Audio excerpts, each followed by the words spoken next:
नमस्कार अमरावती।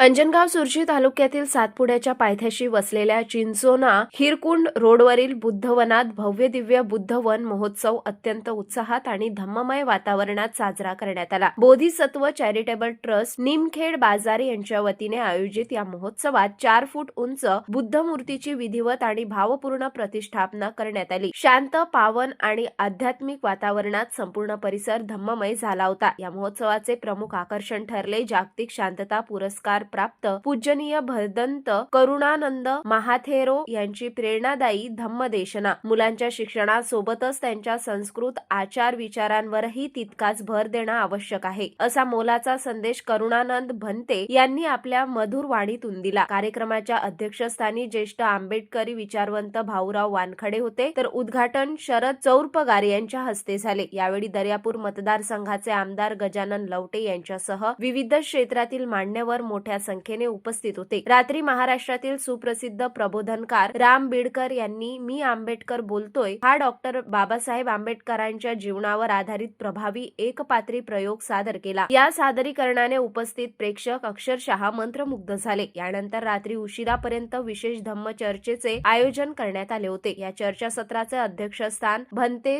सिलवंसलकार यांनी भूषवले, तर भंते शीलानंद आणि भंते तहनकर यांची उपस्थिती लाभली। या महोत्सवात सामाजिक क्षेत्रात उल्लेखनीय कार्य करणाऱ्या अनेक मान्यवरांचा सत्कार करण्यात आला। कार्यक्रमाचे सूत्रसंचालन चंदना वाहुरवाग यांनी केले। प्रास्ताविक बाळा आठवले यांनी मांडले, तर उपस्थितांचे आभार भानुदास वानखडे यांनी मानले। अमरावती, अकोला आणि बुलढाणा जिल्ह्यातून उपासक आणि उपासिकांची मोठ्या संख्येने उपस्थिती लाभल्याने बुद्ध वन महोत्सव खऱ्या अर्थाने धम्म संस्कृती आणि सामाजिक प्रबोधनाचा महासोहळा ठरला।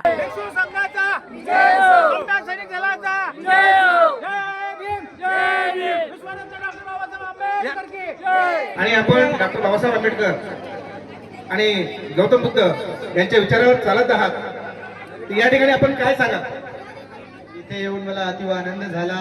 खरं तर महामान डॉक्टर बाबासाहेब आंबेडकर यांना अभिप्रेत असलेला आदर्श बौद्ध समाज निर्माण करण्यासाठी आपल्या अमरावती जिल्ह्यातील बुद्धवन या ठिकाणी हा बुद्ध महोत्सव आपण अतिशय हर्षोल्लासामध्ये आणि हजारोंच्या संख्येने इथे उपासक उपासिका आलेल्या आहेत, तेव्हा हे कार्य खरं तर सगळ्या भारतभरातल्या प्रत्येक तालुक्यात झालं पाहिजे, यासाठी मी सगळ्या आयोजकांचं मनपूर्वक अभिनंदन करतोय। आणि हा धम्माचा जागर प्रत्येक ठिकाणी व्हावा यासाठीचा हा आदर्श प्रोजेक्ट आपण राबवताय, याबद्दल सुद्धा मी आपल्या प्रति मंगलमय व्यक्त करतो।